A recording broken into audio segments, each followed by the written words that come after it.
Contra la información. La saludamos a Lucía Cavallaro. Vamos a hablar de uno de los temas realmente más gravitantes, que es la viruela del mono. Hablamos con un especialista en la materia. Aquí tengo el cargo puntual, no quiero pifiarle, porque si no, Cavallaro me va a retar. Es profesora titular, cátedra de virología, integrante de la Facultad de Farmacia y Bioquímica de la UBA, miembro de la comisión directiva de la Sociedad Argentina de Virología. Hola Lucía, un gusto. Hola, ¿qué tal? Buenos días. ¿Está bien todo lo que dije? Sí, no sé, creo que me cambiaste. ¿Hiciste alguna combinación rara en mi cargo? Nada. Pero arquitecta no es, no, es integrante de la Sociedad Argentina de Virología. Lucía. Soy profesora titular de virología. Ahí está. Y vamos a hablar sobre la viruela del mono. Y queremos saber puntualmente, bajo tu mirada, ¿en qué situación se encuentra la Argentina y qué recomendaciones hay que llevar puntualmente ante el ascenso, leve, pero ascenso de casos? Bueno, a ver, hasta el momento, digamos, el número de casos que se registra, este número de casos que todavía es bajo en lo que va del año, si bien los casos se han dado finalmente desde junio para acá, que correlacionan de alguna manera con el aumento, con los brotes o los casos que se han dado también en 20 países entre Europa y Estados americanos, ¿no? Pero esos casos que tenemos hasta el momento todos corresponden al virus que circuló desde el 2022, que corresponden a lo que se denomina el clado 2, ¿no? Ajá. La alarma en realidad surgió no por estos casos, que en lo que va del 2024 son 680 casos más o menos, sino por el aumento en África, sobre todo en República Democrática del Congo, en algunos países de la zona más oriental, que se incrementó significativamente el número de casos, de modo tal que es el doble de los que hubieron el año pasado durante el 2023, y por una variante que es de clado 1, es decir, están circulando clado 2, clado 1A, clado 1B, pero el que pareciera más transmisible, es decir, que está expandiéndose más rápidamente, es esta variante clado 1B, que además tiene un porcentaje con una tasa de mortalidad pareciera más importante, es decir, lo que se ve en África en este momento es una tasa de mortalidad más elevada de lo que veníamos observando o lo que tiene el virus en general, ¿no? Para el clado 1 se reportaba tipo hasta el 11% y ahora es un poquito más alta.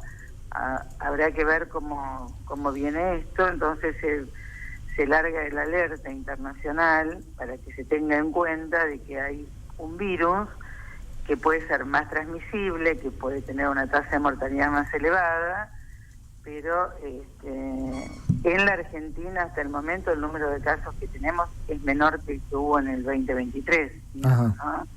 Esta variante, la que usted menciona, que ha afectado, por ejemplo, a África, que es la más compleja, ¿todavía no fue detectada en América? No, todavía no. Hasta el momento no. Es decir, hay un caso reportado fuera de África, en Suecia, por lo menos que se conozca. Seguramente debe haber más casos en estudio, pero todavía no está circulando. En África circula, como te dije anteriormente, circulan todas, pero acá en la Argentina o en América en general todavía no se ha detectado la variante esta de clado 1B, ¿no? ¿Qué otra pregunta me hiciste? No, eso sí, se había, si esta variante, que las que más afectaba a África, había llegado a América, todavía no. Entiendo que hay, no sé si mejores controles, pero puede haber un mejor fortalecimiento de la vigilancia, ¿no? Esa es la idea cuando se declara que esta enfermedad o esta infección es un problema sanitario, un problema de salud pública a nivel global.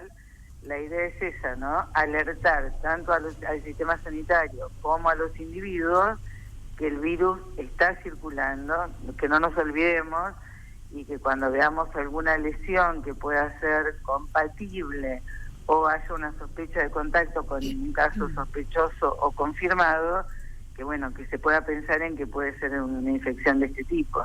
Pero por suerte hasta el momento los casos son muy pocos. Incluso si comparamos 2024 versus 2023, durante todo el año 2023 hubieron 124 casos, obviamente de clado 2, y por el momento llevamos 8 casos, ¿no?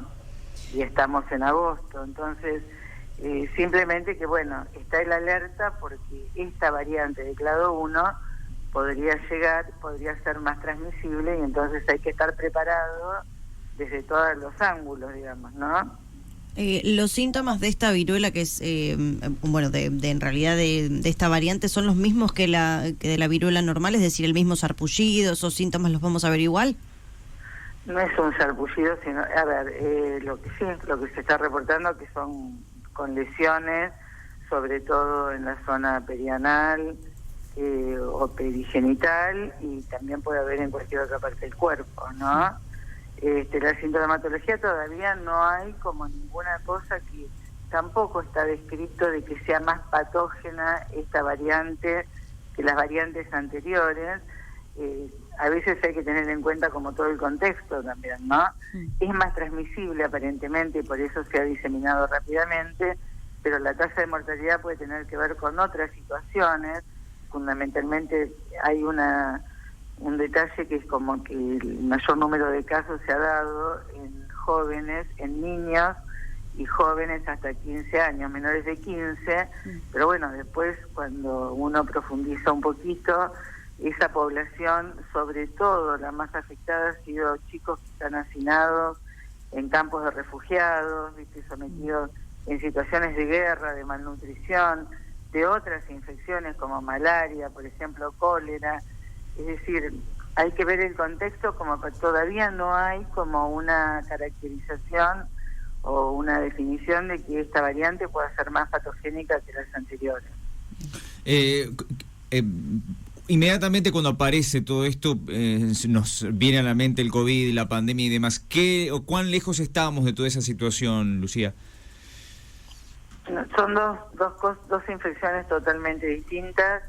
Este virus es un virus que se conoce desde el año 58, que en el año 70 se detecta por primera vez en humanos, y es un virus que tiene circulación endémica en África, es decir, que está circulando desde hace mucho tiempo, simplemente restringido como, ¿no?, sobre todo África Central y Occidental, y COVID se transmite de otra manera, requiere un contacto bastante estrecho entre los individuos para poderse transmitir, mientras que en el caso del COVID era un virus nuevo que ingresaba por primera vez a la población, que encontraba a toda la población susceptible y que no lo conocíamos, no sabíamos cómo se detectaba, es decir, que llevó un tiempo tener vacunas y tiene una forma de transmisión. El 80% de las infecciones por COVID, por SARS-CoV-2, son asintomáticas, y en este caso las infecciones asintomáticas son un porcentaje muy pequeño, el 6 y pico %. Entonces es bastante distinta, digamos, la situación. De todas maneras, está bueno tener información sin alarmarse, tipo tener la información de que este virus circula y cuáles son las formas de prevenir, y cuáles son las señales de alerta, como para decir, bueno, que el individuo que haya estado en contacto hasta 21 días anteriores con alguien que haya sido un caso sospechoso confirmado por este virus,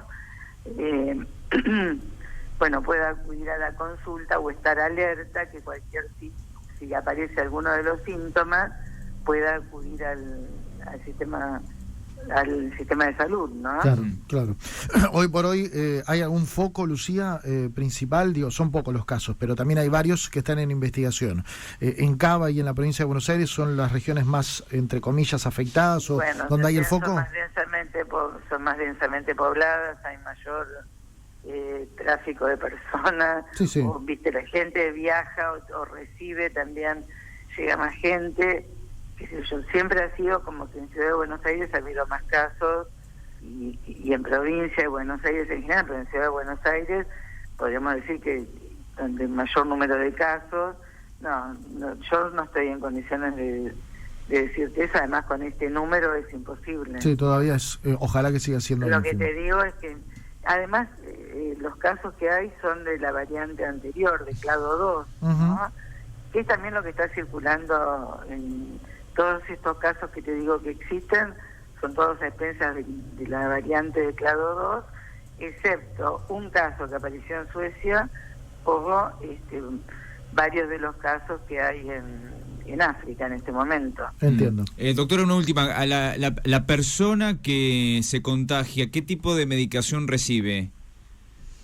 No, la persona que si está confirmado, si hace un cuadro sintomático, digamos que vos, y depende de la magnitud que tenga, en general la recuperación se recupera, se resuelve sola.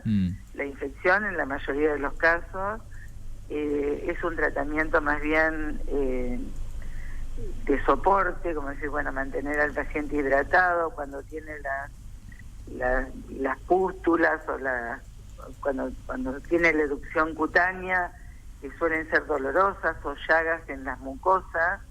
En ese momento poder darle un analgésico, mantener las heridas limpias, mantenerlo al paciente en forma aislada, pero hay dos antivirales que están aprobados para viruela humana, que es un virus que ya no circula, que está erradicado, pero se tiene como una medida de bioterrorismo. Entonces hay 2 antivirales aprobados para viruela que se pueden aplicar en el caso de una infección por monkeypox, pero solo en pacientes que tengan mucha probabilidad de ser una infección grave, sobre todo pacientes HIV en estado avanzado.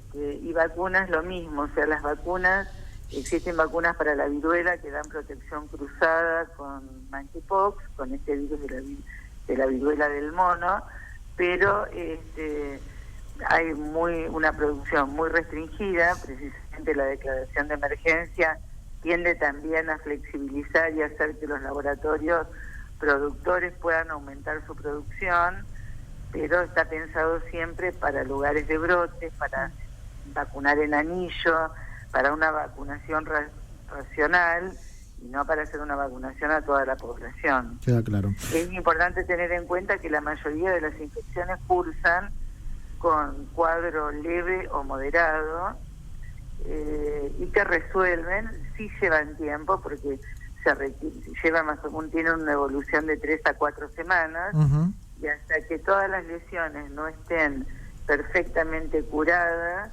y la piel se haya repuesto, ese individuo puede seguir contagiando, ¿no? Queda claro.